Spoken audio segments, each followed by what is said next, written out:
Class 10 के सभी बच्चों का बहुत बहुत स्वागत है। आप बायोवेद अकबर सर के साथ उपस्थित हैं। कोरोना महामारी से लगातार आप लड़ रहे हैं, घर पर हैं, सुरक्षित हैं।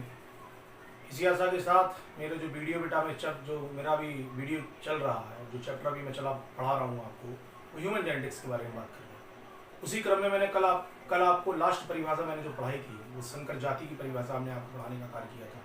परिभाषाएं ज़रूर याद करनी है, विशेष तौर पर याद रखनी है, और हमें अपने जो नोटबुक है उसमें हमें जरूर लिखना है। तो इसको विशेष तौर पे याद रखिएगा। आप जितना उस चीज़ के बारे में पढ़ेंगे, एनालाइज करेंगे, वीडियो को जितना देखेंगे, समझेंगे, वो जरूर आपको आएगा।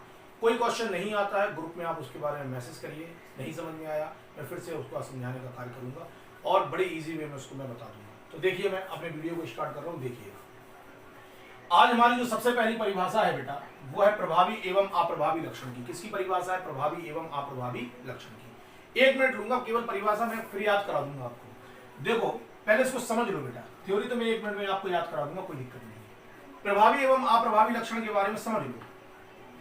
सबसे पहली बात, प्रभावी लक्षण के बारे में। किस लक्षण के बारे में बात कर रहे हैं? प्रभावी लक्षण। बहुत छोटी सी परिभाषा सुनना। जब विपरीत लक्षण वाले, कैसे लक्षण वाले?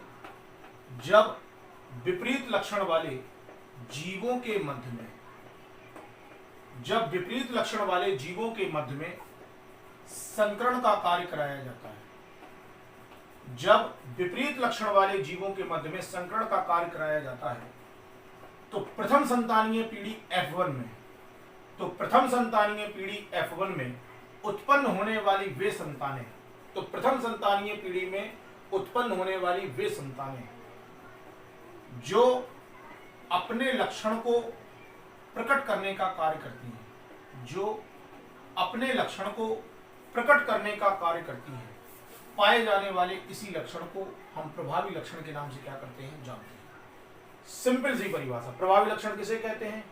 जब विपरीत लक्षण वाले जीवों के मध्य में संकरण का कार्य कराया जाता है, तो प्रथम संतानीय पीढ़ी में उत्पन्न होने वाली वह संतान जो अपने लक्षणों को स्पष्ट करने का कार्य करती है, पाए जाने वाले इन्हीं लक्षणों को हम प्रमुख रूप से प्रभावी लक्षण के नाम से क्या करते हैं? जानते हैं। इसके विपरीत वे लक्षण जो प्रथम संतानीय पीढ़ी के अंतर्गत छिप जाते हैं, उन्हें हम प्रमुख रूप से पाए जाने वाले अप्रभावी लक्षण के नाम से क्या करते हैं? जानते हैं। उन्हें हम प्रमुख रूप से पाए जाने वाले अप्रभावी लक्षण के नाम से क्या करते हैं? जानते हैं। समझ में आ गई बात?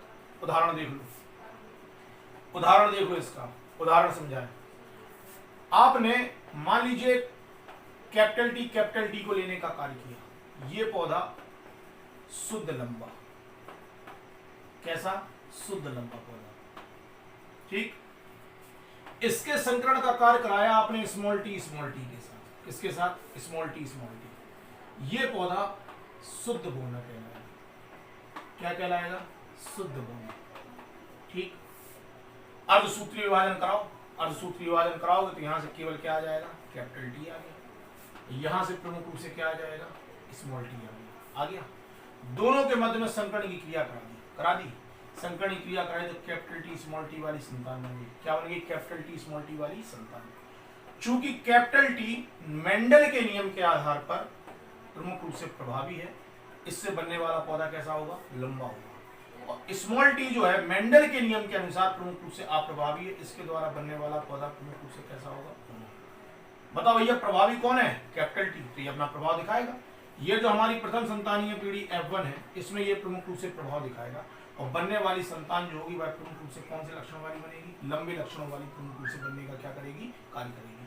तो विशेष तौर पर याद रखना है, जब शुद्ध लंबे तथा शुद्ध बोने अर्थात विपरीत लक्षण वाले पौधों के मध्य में संकरण का कार्य कराया जाता है, तो वे लक्षण जो प्रथम संतानीय पीढ़ी में हमें स्पष्ट दिखाई देने का कार्य कर रहे हैं, वे लक्षण जो प्रथम संतानीय पीढ़ी में स्पष्ट दिखाई देने का कार्य कर रहे हैं, उन लक्षणों को हम प्रमुख रूप से प्रभावी लक्षण के नाम से जानते हैं। और वे लक्षण जो प्रथम संतानीय पीढ़ी में क्या हो जाते हैं? छिप जाते हैं, उन्हें हम प्रमुख रूप से अप्रभावी लक्षणों के नाम से बेटा क्या करते हैं? जानते हैं। आगे बात समझ में? सिंपल सी बात है, कोई टेक्निकल नहीं है ज्यादा।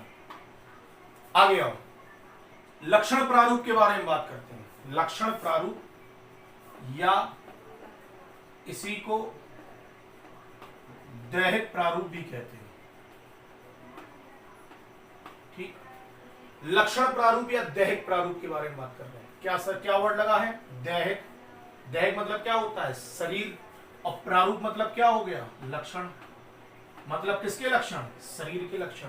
तो जब जीवों के लक्षणों के निर्धारण का कार्य उनकी दैहिक संरचना को देखकर किया जाए। आपने देखा किसी को, हाँ ये व्यक्ति गोरा है, तो आपने कह दिया ये गोरा है। कोई व्यक्ति आपने देखा काला है, तो आपने कह दिया काला है। कोई मान लीजिए व्यक्ति कोई बोना है, तो आपने कह दिया ये बोना है। आपने कैसे पहचाना? उसके शरीर की संरचना को देखकर आपने पहचानने का क्या किया? कार्य किया। तो जीवों में पाए जाने वाले वे लक्षण जो प्रमुख रूप से पाए जाने वाले उस जीव की दैहिक संरचना को देखकर प्रमुख रूप से ज्ञात किए जाते हैं। इस प्रकार के पाए जाने वाले लक्षण जो होते हैं उन्हें हम प्रमुख रूप से पाए जाने वाले दैहिक लक्षणों के नाम से बेटा क्या करते हैं? जानते हैं। उदाहरण दिया है आकार, आकृति, रंग, ये सब आप प्रमुख रूप से अपनी आंखों के द्वारा देखने का क्या करते हैं? कार्य करते हैं। दैहिक लक्षण को आप देखने का क्या करते हैं बेटा? कार्य करते हैं। अगली परिभाषा में आप जीन प्रारूप।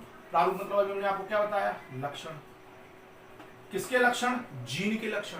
तो जब लक्षणों के निर्धारण का कार्य, जब लक्षणों के निर्धारण का कार्य किसके आधार पर? जीनी संरचना के आधार पर किया जाए। किसके आधार पर? जीनी संरचना के आधार पर किया जाए। इस प्रकार का पाया जाने वाला प्रारूप जो होता है इसको हम जीनी प्रारूप के नाम से बेटा क्या करते हैं? जानते हैं।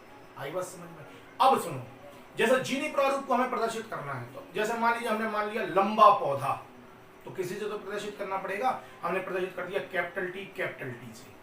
तो टी मतलब टॉल, टॉल मतलब लंबा। तो कह दिया भाई ये प्रमुख रूप से पाया जाने वाला पौधा कैसा है? लंबा।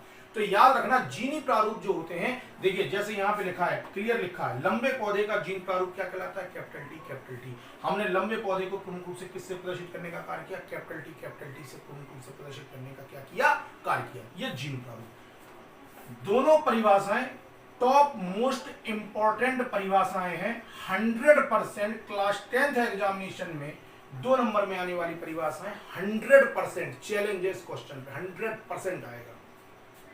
आ गया संकरण का ही परिभाषा है। संकरण बहुत सिंपल सी परिभाषा। जब तुलनात्मक लक्षणों वाले जीवों के मध्य में निषेचन का कार्य कराया जाता है। तुलनात्मक मतलब विपरीत। अब वर्ड में कंफ्यूजन नहीं होना, कोई दिक्कत नहीं है, आप अपने अनुसार वर्ड बना लो। आप कह सकते हो जब विपरीत लक्षण वाले जीवों के मध्य में निषेचन का कार्य कराया जाता है, तब भी कोई दिक्कत नहीं है। आप कह सकते हो जब तुलनात्मक लक्षण वाले जीवों के मध्य में निषेचन का कार्य कराया जाता है, तब भी दिक्कत नहीं है। जैसी परिभाषा बनाने आप अपने अनुसार बनाओ, कोई दिक्कत नहीं है। याद रखना तुलनात्मक लक्षण, जब तुलनात्मक लक्षण वाले जीवों के मध्य में निषेचन का कार्य कराया जाता है तो इस क्रिया को हम संकरण की क्रिया के नाम से क्या करते हैं? जानते हैं। इसको आप क्रॉस के द्वारा लिखकर प्रदर्शित करने का कार्य करोगे। किसके द्वारा? क्रॉस के द्वारा। देखो हमने ये विपरीत लक्षण वाले पौधे लिए थे कि नहीं लिए थे? ये पौधा प्रमुख रूप से शुद्ध लंबा, इसका जस्ट शुद्ध बोना है कि नहीं? इनके मध्य में निषेचन कराया तो इससे काय से प्रदर्शित किया? क्रॉस लगा के प्रदर्शित किया। बेटा ये क्रॉस जो लगाया है ना, ये प्रमुख रूप से किसको प्रदर्शित करेगा? संकरण की क्रिया को प्रदर्शित करने का क्या करेगा? कार्य करेगा। तो संकरण की परिभाषा कैसे बनेगी? जब तुलनात्मक या विपरीत लक्षण वाले जीवों के मध्य में निषेचन की क्रिया कराई जाती है तो इस प्रकार से होने वाली क्रिया को संकरण की क्रिया के नाम से क्या करते हैं? जानते हैं। जैसे किस चिन्ह के द्वारा लिखकर प्रदर्शित किया जाता है? क्रॉस के चिन्ह के द्वारा हम लिखकर प्रदर्शित करने का बेटा क्या करते हैं? कार्य करते हैं। चलिए संकरण के बाद देखें संकर की परिभाषा आ गई। आपने लिखा संकर की परिभाषा। किसकी परिभाषा है? संकर। बहुत सिंपल परिभाषा। संकर किसे कहते हैं? तो संकरण की क्रिया के फलस्वरूप उत्पन्न होने वाली वह संतान जो लक्षणों में नर तथा मादा दोनों से बेटा कैसी होती है? भिन्न होती है, उच्च होती है। इस प्रकार से पाई जाने वाली संतान को हम प्रमुख रूप से संकर के नाम से बेटा क्या करते हैं? जानते हैं। देखो इसको भी हम समझाए दे रहे, 1 मिनट लगेगा केवल संकर को समझने में। समझ लो संकर को समझो। आपने विपरीत लक्षण वाले पौधे लिए, शुद्ध लंबे पौधे के संकरण की क्रिया शुद्ध बौने पौधे के साथ कराने का कार्य किया। इस क्रिया के फलस्वरूप आपको क्या प्राप्त हुआ? ये संतान प्राप्त हुई कि नहीं हुई? तो ये जो प्राप्त होने वाली संतान है, इस संतान को देखो, क्या ये शुद्ध लंबी है? लंबी तो है लेकिन शुद्ध लंबी नहीं है, क्योंकि शुद्ध लंबी होती तब जीन हम कैसे लिखते? कैपिटल टी के रूप में लिखते। या शुद्ध बौनी होती तो कैसे लिखते? स्मॉल टी के रूप में लिखते। यहाँ पे क्या लिखा है? कैपिटल टी और स्मॉल टी। मतलब ये ना तो ये प्रमुख रूप से शुद्ध लंबी है, ना ही प्रमुख रूप से पाई जाने वाली शुद्ध बौनी। इसमें 50% लक्षण जो है वह लंबे पन के हैं और 50% लक्षण जो है वह प्रमुख रूप से पाए जाने वाले बौनेपन के हैं। इस प्रकार से जो पाई जाने वाली प्रथम संतानीय पीढ़ी होगी, इस संतानीय पीढ़ी को हम प्रमुख रूप से किसके नाम से जानते हैं? संकर के नाम से बेटा क्या करते हैं? जानते हैं। इस संतानीय पीढ़ी को हम प्रमुख रूप से किसके नाम से जानते हैं? विशेष तौर पे याद रखना है, इस प्रकार से प्राप्त होने वाली संतानीय पीढ़ी को हम संकर के नाम से क्या करते हैं? जानते हैं। देख लो, बहुत इंपॉर्टेंट परिभाषा। जब तुलनात्मक लक्षणों वाले जीवों के मध्य में संकरण का कार्य कराया जाता है, तो इस क्रिया के फलस्वरूप उत्पन्न होने वाली वह संतान जो लक्षणों में नर तथा मादा दोनों से कैसी होती है? भिन्न होती है, उच्च होती है। इस प्रकार से पाई जाने वाली संतान जो होती है, इस प्रकार की संतान को हम प्रमुख रूप से संकर संतति के नाम से बेटा क्या करते हैं? जानते हैं। विशेष तौर पे याद रखना है। देखो कैपिटल टी अपन देख रहे हैं। अगर शुद्ध लंबा होता तो शुद्ध लंबे को काय से लिखते? कैपिटल टी से। शुद्ध बौना होता तो काय से लिखते? स्मॉल टी से। लेकिन हमारे पास क्या लिखा है? Capital T small T. तो भैया इसमें 50% लंबापन का गुण है और 50% प्रमुख रूप से बौनापन का। ना तो ये शुद्ध लंबा है और ना ही शुद्ध कैसा है? बौना। अर्थात ये पाई जाने वाली संतान प्रमुख रूप से बेटा क्या कहलाएगी? संकर संतान के नाम से जानी जाएगी। आगे बढ़ो।